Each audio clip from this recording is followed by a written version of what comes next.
الرجیم بسم اللہ الرحمن الرحیم۔ حضرات گرامی، نماز کے دوران جب امام صاحب قرآن پاک کی تلاوت کر رہے ہوں تو نمازیوں کو چاہیے کہ قرآن پاک کی تلاوت کی طرف متوجہ رہیں، کیونکہ نمازیوں نے پڑھنا نہیں ہوتا، انہوں نے سننا ہوتا ہے، اور شیطان جو ہے وہ توجہ ادھر ادھر کرنے کی کوشش کرتا ہے۔ وہ ذہن میں یہ بات ڈالتا ہے کہ اے نمازی، تو نے جب پڑھنا ہے کوئی نہیں، پڑھنا تو امام کا کام ہے، تو لہذا وہ نمازی کی توجہ ادھر ادھر کرنے کی کوشش کرتا ہے، مختلف خیالات ذہن میں لانے کی کوشش کرتا ہے، اور نمازی کی نماز بے توجہ ہو جاتی ہے۔ ایسا ہوتا ہے کہ نہیں ہوتا؟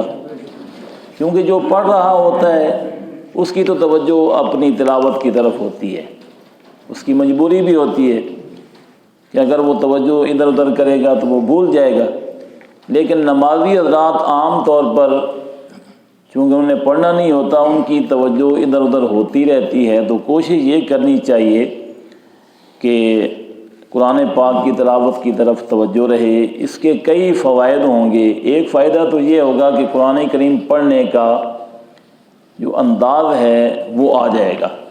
اگر کوئی اچھے طریقے سے قرآن پاک پڑھنا چاہتا ہے، اپنی غلطیاں جو ہیں وہ درست کرنا چاہتا ہے، تو وہ بھی اس کو فائدہ حاصل ہو جائے گا۔ اس کو پتہ چل جائے گا کہ آج امام صاحب نے، قاری صاحب نے، خطیب صاحب نے قرآن پاک کی اس مقام سے تلاوت کی ہے، انہوں نے ان الفاظ کو اس طریقے سے ادا کیا تھا۔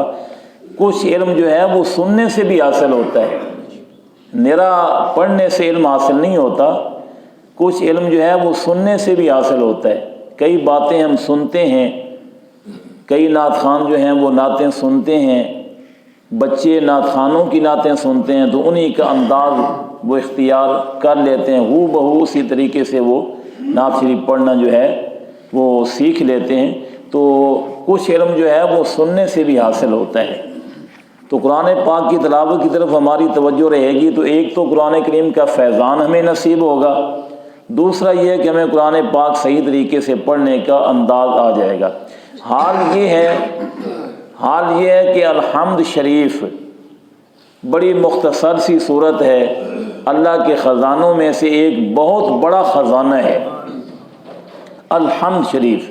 الحمدللہ رب العالمین سے لے کے غیر المغضوب علیہم ولا الضالین تک، یہ ہر نماز کی ہر رکعت میں پڑھنے کا حکم ہے، خواہ نماز نفل ہو، خواہ نماز فرض ہو، خواہ نماز وتر ہو، کوئی بھی نماز ہو۔ دیکھیں، آپ تراویحاں پڑھتے ہیں تو تراویح کی ہر رکعت میں حافظ صاحب اٹھ کے پہلے یہ سورت پڑھتے ہیں، اس کے بعد آگے قرآن پاک کی تلاوت کرتے ہیں، ایسا ہی ہے۔ اگر وہ نہیں پڑھیں گے تو نماز بولیے نہیں ہوگی۔ لیکن حال یہ ہے، اور یہ میں بات جو عرض کر رہا ہوں آپ اس کے ساتھ اتفاق کریں گے، حال یہ ہے کہ کچھ نمازیوں کو الحمد پڑھنا بھی نہیں آتا۔ ایسا ہے، یعنی آتا نہ آنے کا مطلب یہ ہے کہ الفاظ ان کے غلط ہیں، نہ آنے کا مطلب یہ ہے کہ الحمد شریف کی ان کے الفاظ ہی غلط ہیں۔ کیوں غلط ہیں بھائی؟ ایک مسلمان اس نے پورا مہینہ نماز تراویح پڑھی ہے، پورا مہینہ اس نے نماز تراویح پڑھتے ہیں، الحمدللہ کئی مسلمان پابندی سے پڑھتے ہیں۔ اچھا، پورا مہینہ اس نے قرآن پاک کی تلاوت سنی ہے، ہر رکعت میں اس نے سورۃ فاتحہ سنی ہے کہ کوئی نہیں سنی ہے نا؟ اچھا، کتنی رکعتیں ہوتی ہیں؟ 20 رکعتیں، تو ہر رکعت میں سورۃ فاتحہ 20 مرتبہ پڑھی گئی۔ اسی طرح ہر روز کتنی مرتبہ پڑھی گئی، اور مہینے میں کتنی دفعہ ہو گئی؟ 600 مرتبہ، مہینے میں 600 مرتبہ۔ اس نے مہینے میں 600 مرتبہ سورۃ فاتحہ سنی ہے، غلطی ٹھیک نہیں ہوئی۔ اب اس کا حل کیا ہے؟ اس کی وجہ یہ ہے کہ اس نے توجہ ہی نہیں کی۔ وجہ یہ ہے کہ نمازی نے دوران تلاوت توجہ ہی نہیں فرمائی، اس کا ذہن کہیں اور رہا۔ تو کوئی بھی کام ہم جب بغیر توجہ کے کریں گے تو وہ کام ہمیں کرنا نہیں آئے گا، سیدھی بات ہے۔ اور کوئی بھی کام توجہ سے کریں گے تو وہ کام ہو جائے گا۔ اس لیے آپ کوشش فرمایا کریں میں نے یہ ارادہ کیا ہے اور میں دو تین دن سے اسی ارادے پہ چل رہا ہوں کہ میں نے قرآن پاک صبح کی نماز میں روٹین سے پڑھنا ہے۔ صبح کی نماز میں قرآن پاک ہم نے ترتیب سے پڑھنا ہے۔ 1 رکوع پڑھا جائے، 1.5 رکوع پڑھا جائے، 2 رکوع چھوٹے ہوں گے تو 2 پڑھ لیں گے، یعنی کہ 1 پارہ مکمل ہو جائے گا، پھر دوسرے کو شروع کر دیں گے، تیسرے۔ کیا یہ طریقہ ٹھیک ہے؟ ایک جگہ پہ میں نے شروع کیا تھا، کچھ پارے ہوئے، پھر بعد میں مسائل ہو گئے، پھر ہم نے چھوڑ دیا۔ تلاوت تو کسی جگہ سے بھی ہو سکتی ہے۔ تو میرا یہ ارادہ ہوا ہے 2-3 دنوں سے، اور میں نے اسی ترتیب سے شروع کر دیا ہے، تقریباً 1 پاؤ ہونے والا ہے۔ تو ارادہ یہ ہے کہ انشاءاللہ ترتیب سے قرآن پاک کو شروع کریں گے، اور اگر ہو سکے تو اللہ تعالیٰ کی توفیق سے اس کو مکمل کرنے کی کوشش کریں گے۔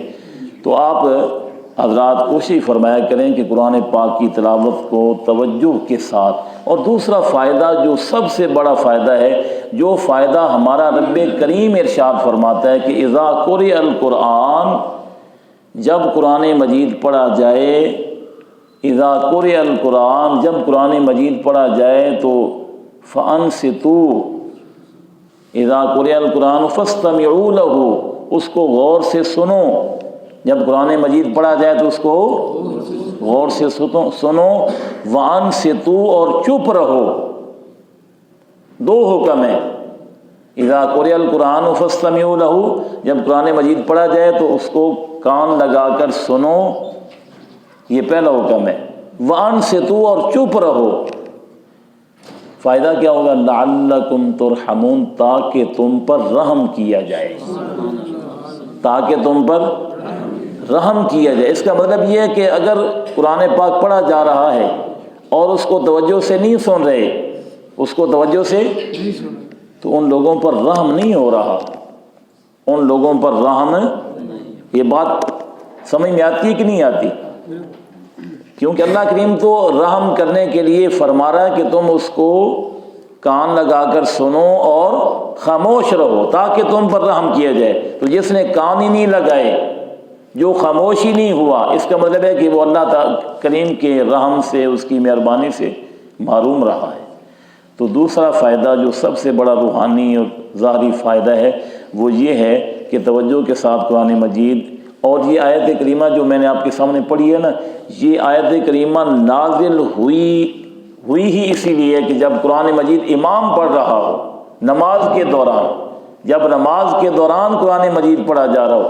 اور دوسرا مسئلہ یہ بھی ثابت ہو گیا کہ کچھ لوگوں کا خیال ہے کہ جب امام پڑھتا ہے تو وہ بھی پیچھے پیچھے پڑھیں، تو ان کی بات کا بھی رد ہو گیا کہ ایسا نہیں ہے۔ امام پڑھ رہا ہے تو اللہ کریم کی طرف سے اس کو سننے کا حکم ہے کہ وہ سنیں، کان لگا کر سنیں اور خاموش رہے۔ یہ آیت کریمہ نازل ہی نماز کے بارے میں ہوئی ہے، یا بعض مفسرین نے لکھا کہ خطبہ کے بارے میں نازل ہوئی ہے، خطبہ کے بارے میں یا نماز کے بارے میں نازل ہوئی ہے۔ نماز کے علاوہ اس آیت کریمہ کا حکم ہے، لیکن اس کا نزول نماز کے بارے میں ہے یا خطبہ کے بارے میں ہے۔ تو پتہ چلا کہ امام کے پیچھے پھر مقتدی کو قرآن پاک کی تلاوت نہیں کرنی چاہیے، اس کو امام کی جو قرات ہے اس کو خاموشی کے ساتھ سننا چاہیے۔ اب ایک سوال پیدا ہوتا ہے، اسی سوال کا جواب دے کر درس مکمل کر دیں گے۔ شاید آپ کے ذہنوں میں سوال نہ پیدا ہوا ہو، وہ سوال یہ ہے کہ صبح کی نماز میں تو سنیں گے، صبح کی نماز میں، مغرب کی نماز میں بھی سنیں گے کیونکہ امام بلند آواز سے پڑھتا ہے، عشاء میں بھی سنیں گے، جمعہ کی نماز میں بھی سنیں گے، نماز تراویح میں بھی سنیں گے۔ تو جو باقی نمازیں ظہر عصر، ان میں تو امام کی آواز آتی نہیں ہے، تو پھر سنیں گے کیسے؟ اس کا مطلب یہ ہے کہ یہ تمہارا جو ہے نا مسئلہ، یہ غلط ہے کہ خاموشی کے ساتھ سنو اور چپ رہو۔ ہم کہتے ہیں غلط نہیں ہے، اللہ کریم 2 حکم فرما رہا ہے کہ جب قرآن پاک پڑھا جا رہا ہو تو کان لگا کر سنو۔ سنا کب جائے گا؟ جب آواز آ رہی ہوگی۔ سنا کب جائے گا؟ جب آواز آ رہی ہوگی۔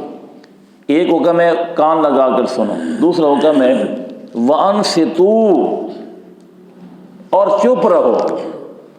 تو جب آواز آ رہی ہوگی تو فاستمعوا لہ کا حکم ہے، خاموش رہو، اور جب پڑھا تو جا رہا ہے نا، زور میں بھی امام پڑھ تو رہا ہے نا، زور میں بھی امام بے شک ہولی پڑھ رہے لیکن پڑھ تو رہا ہے نا، اثر میں بھی پڑھ رہا ہے، تو اس لیے دوسرا حکم آ جائے گا وَأَنصِتُوا، اور چپ رہو، چونکہ قرآن تو پڑھا جا رہا ہے نا۔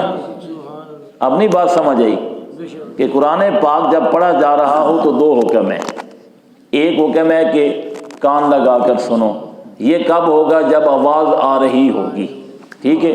دوسرا حکم ہے چپ رہو، یہ کب ہے؟ جب پڑھا جا رہا ہے۔ تو پڑھا تو زور میں بھی جا رہا ہے، پڑھا اثر میں بھی جا رہا ہے، اس لیے ہمارا جو احناف کا، اہل سنت حنفیوں کا جو عقیدہ ہے وہ بالکل ٹھیک ہے کہ قرآن پاک جب امام پڑھ رہا ہو، وہ فجر میں پڑھ رہا ہو، وہ زور میں پڑھ رہا ہو، پڑھتا تو ہے، اس کے بغیر تو نماز ہوگی نہیں، اس لیے مقتدی کو خاموش رہنے کا باقاعدہ طور پر حکم ہے قرآن پاک کی اس آیت کریمہ کے مطابق۔ دوسرا یہ کہ نبی کریم علیہ الصلوۃ والسلام نے فرمایا